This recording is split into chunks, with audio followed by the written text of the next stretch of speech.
Hello friends, welcome back to the Manasvi vlog. तो मैं आज आप लोगों के साथ कुछ जो मेरा काम है उससे रिलेटेड मैंने आज आपके साथ कुछ बातें शेयर करनी हैं, तो उसी के लिए मेरे ब्लॉग में आपका स्वागत है। तो चलिए हम स्टार्ट करते हैं। कई लोग मुझे क्वेश्चन पूछते हैं कि उनके बच्चों के दांत खराब हो रहे हैं तो वो क्या करें, जिनकी छोटी उम्र है। तो कई लोग कहते हैं मेरी सांसें फूलती है, लेकिन मेरी सांसें नहीं फूलती, मैं सांस लेती हूँ ऐसा। तो कई लोग बोलते हैं कि कौन सा पेस्ट करें, क्या करें। तो पेस्ट कोई सा भी करो, लेकिन टेक्निक अच्छी होनी चाहिए। तो टेक्निक क्या होती है, जो हमारे लोअर मैंडिबुलर दांत होते हैं, नीचे के दांत ये है ना, तो इनको ऐसे साफ नहीं करते जैसे आप लोग ऐसे ब्रश करते हैं, इधर ऐसे कर लिया, इधर ऐसे कर लिया, आगे यूँ कर लिया, इस तरीके से नहीं। ब्रश हमेशा स्टॉक्स मार की होती है। स्टॉक्स यानी कि खिंचाव में, धीरे धीरे ऐसे ऐसे ऐसे ऐसे करके, ताकि जो हमारे दांतों के बीच में भरा हुआ होता है वो निकल सके। ठीक है, तो ऐसे साफ होते हैं। बाकी बात आती है 2 से 3 साल तक के बच्चों को फ्लोराइड एप्लीकेशन होता है, वो करवाना चाहिए। लेकिन बच्चों में ऑलमोस्ट, मेरी बेटी को भी कीड़े लग रहे हैं दांत में, तो आप कंपोजिट रेस्टोरेशन करवा सकते हैं छोटे बच्चों में। बाकी रूट कैनाल ट्रीटमेंट मैं सोचती हूँ 12-13 साल की उम्र के बाद ही होना चाहिए, अगर करवाना है तो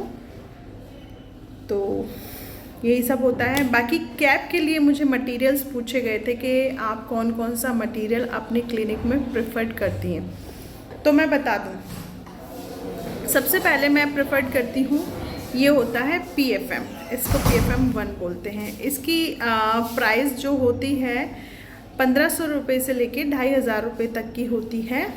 ये इस टाइप का होता है, ये इसमें अलग अलग दांत के रंग आते हैं ना, और ये पीछे की साइड से मेटल बेस होता है, ऊपर कोडिंग की होती है सिरेमिक की, इसको PFM बोलते हैं। ठीक है, तो ये भी अच्छा रहता है, मतलब जो निम्न वर्ग के लोग हैं वो इसे यूज़ कर सकते हैं। इससे क्या है, आप एक कोडिंग दे देंगे अपने दांत को तो ठंडा गर्म पानी नहीं लगेगा, और RCT के बाद कैप लगवाना बहुत ज़रूरी होता है। दूसरा हमारे पास यहाँ आता है डाइकट।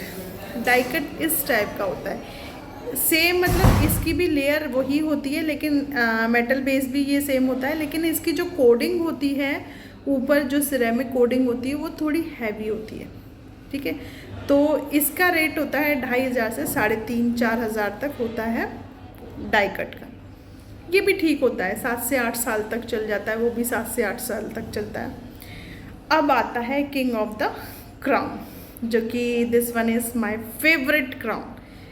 ये इसको कहते हैं हम जरकोनिया। देखिए इसकी कितनी प्यारी लेयर है, अंदर बाहर से सेम होता है स्टोन का, इसको जरकोनिया बोलते हैं। इसमें क्या है, 9 इयर्स की वारंटी होती है ना, मैं आपको दिखा देती हूँ। और सेम इस टाइप का एक कार्ड होता है जो कि मैं प्रोवाइड कराती हूँ, है ना, ऐसा है, इस टाइप का कार्ड होता है। इसमें क्या है, वारंटी कार्ड है, इसमें ईयर्स लिखे होते हैं, पेशेंट का नाम होता है, जिस दांत पे लगाया गया है वो दांत का नंबर होता है, और टूथ नंबर होता है, डेट होती है, जिस डॉक्टर ने देखा है उस डॉक्टर का नाम होता है, और जो पेशेंट होता है उसका नाम और एज होता है। तो ये लाइक ATM कार्ड की तरह होता है ना। कभी भी इंसान का दांत 9 इयर्स में ये टूटता है तो इसकी वारंटी मैं लेती हूँ, अदर डॉक्टर्स भी लेते हैं, तो this one is a best one. ठीक है, बाकी आप अपने मसूड़ों को रोज़ मसाज करें। जेल आता है, मैं जेल का नाम बता देती हूँ आपको।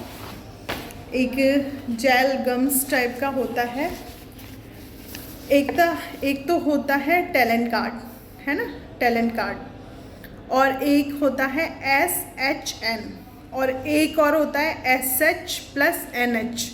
जो SH+NH होता है, this is a best one gel for gums, है ना। तो अपने गम्स को आप मजबूत रखिए और उन्हें ज़िंदा रखिए, ब्लड सर्कुलेशन उनमें अच्छा होना चाहिए। तो इसके लिए अपने मसूड़ों को रोज़ सुबह शाम मसाज करना बिल्कुल ना भूलें। बाकी कोई और क्वेरी हो तो आप लोग मुझसे डिस्कस कर सकते हैं, और भी मुझसे क्वेश्चंस पूछ सकते हैं। और हाँ, ब्रश के लिए पूछा था, तो ब्रश हमेशा नॉर्मल रेंज में ही देखनी चाहिए। नॉर्मल मतलब ओरल बी की नॉर्मल वाली ब्रश आती है, वो अच्छी होती है, ना तो वो सॉफ्ट होती ना हार्ड होती, बीच की सी होती है, तो वो अच्छी रहती है। और माउथ क्लींजर, माउथ वॉश के लिए पूछा था, वो मुझे ऑलवेज़ अच्छा लगता है मिंट फ्लेवर में, डॉक्टर रेडीज़ का आता है मिंट फ्लेवर में, this is a best one. और रूट कैनाल अगर करवानी है आपको तो हैंड फाइलिंग से न करवा के एंडोमोटर से रूट फाइलिंग कराओ, क्योंकि उसका फ़ायदा ये होता है कि कहीं पे भी कोई भी क्वेरी नहीं आ सकती। अगर आपकी, कई लोगों में क्या है कि मैं फ़ोटो कुछ लगवा दूँगी, इतना टेक्निक मुझे नहीं आता, कई लोगों की जो पीछे के मोलर्स होते हैं ना, उनको डार्ट बोलते हैं, उसमें क्या है, वैसे तो देखा जाए एनाटॉमिकली दो तो मीजल साइड में होगी, मीजोबक्कल एंड मीजोडिस्टल, और एक डिस्टल साइड में होगी बीचों बीच, है ना, 3 रूट्स होती हैं।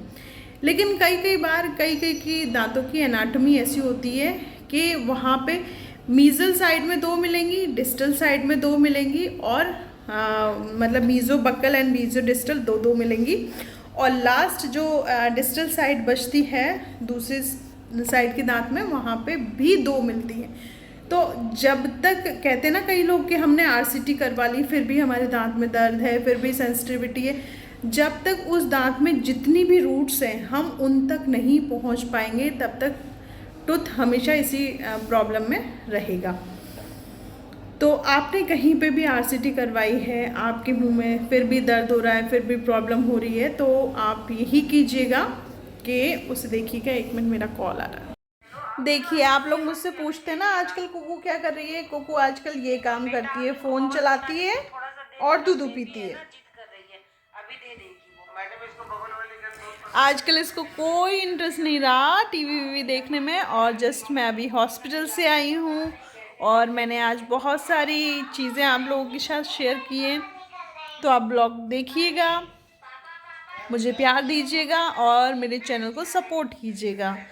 आप लोगों से मैं बस यही चाहती हूँ। कुकू, और क्या कहते हैं, आज खाने में, और आज हम साथ में कुकू और मैं घूमी जाएंगे, जूजू करने जाएंगे, दूध निकाल रखा। देखो, इसका मोबाइल बंद किया ना, तो इसलिए ये चीख रही है। फ्रेंड्स को नमस्ते तो कर दो, मैं चला दूंगी, पहले दूधू पहुंचो मुंह में। फ्रेंड्स को नमस्ते करो, हाथ जोड़ के पहले फ्रेंड्स को नमस्ते करो।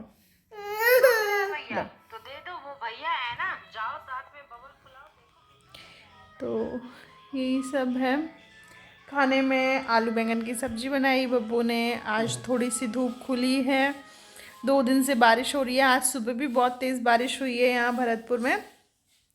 और कई लोग मुझसे मेरा एड्रेस पूछ रहे हैं, मेरे हॉस्पिटल का नाम पूछ रहे हैं, तो 1 मिनट करते हैं, तो मैं अभी वो रिवील नहीं कर पाऊँगी, सॉरी डियर फ्रेंड्स, क्योंकि कुछ सेफ्टी ऑफ पर्पस भी होता है।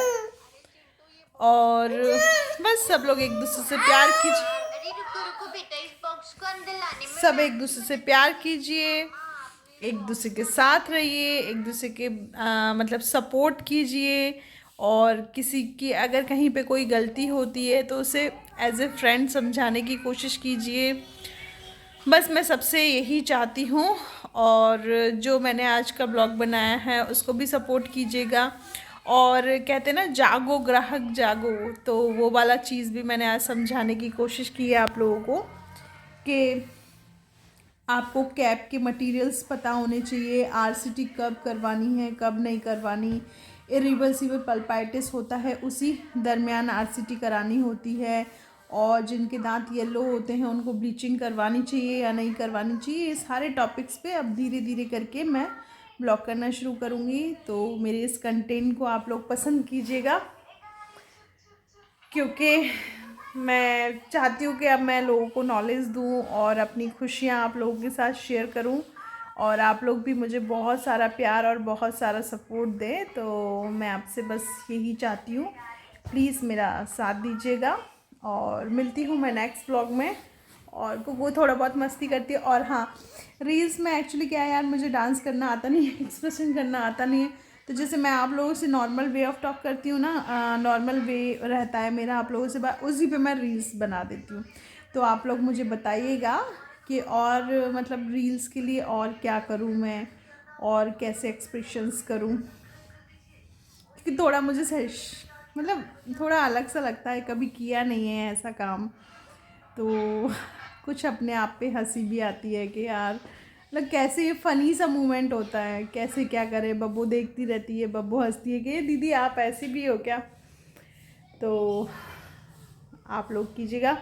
और बहुत से लोग गंदे कमेंट्स करते हैं, ट्रोलिंग करते हैं, लेकिन उनसे ज़्यादा लोग मुझे प्यार करते हैं, मुझे सपोर्ट करते हैं, उनके लिए मैं थैंकफुल हूँ। क्योंकि ट्रोलर्स हर किसी के साथ ऐसा ही करते हैं और हर किसी के चैनल पे ऐसे ही गंदगी फैलाते हैं। तो इनका काम यही है, मुझे समझ में आ गया। तो मैं चाहूँगी कि मेरी कोई इनकी क्रिया के प्रति क्रिया ना हो मेरे चैनल पे। मैं कोशिश करूँगी कि मैं चुप रहूँ इस मामले में। तो आप लोग प्लीज़ मेरा साथ बने रहिएगा। मिलते हैं नेक्स्ट ब्लॉग में। Bye all of you, take care. सर्दियाँ आ गई हैं, अपना ध्यान रखिए, अपने गर्म कपड़े निकाल लीजिए। बस यही कहना चाहूँगी।